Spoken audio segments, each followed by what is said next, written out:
সিলেটের Ragib Rabeya medical college হাসপাতালে রোগীদের উন্নত সেবা দিতে ৫১ শয্যা বিশিষ্ট সিসিইউ বিভাগ চালু করা হয়েছে। শুক্রবার সকালে হাসপাতালের দ্বিতীয় তলায় সিসিইউ বিভাগের উদ্বোধন করেন হাসপাতালের চেয়ারম্যান সৈয়দ রাগিব আলী।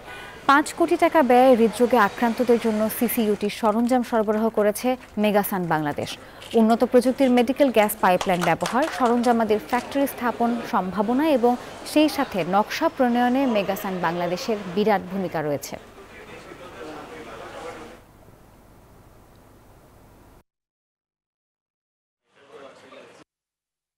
একান্ন বেডের এই নতুন আঙ্গিকে সিসিইউ আমরা চালু করেছি। সব ধরনের সুযোগ সুবিধা আমরা এখানে অ্যাভেলেবল করেছি এবং এখানে অত্যন্ত দক্ষ চিকিৎসক আমরা নিয়োগ দিয়েছি, যাতে সিলেট তথা বাংলাদেশের আপামর যারা হার্টের রোগী আছে, কার্ডিয়াক প্রবলেম নিয়ে যারা আছেন, তারা যেন এই সেবাটা পায়।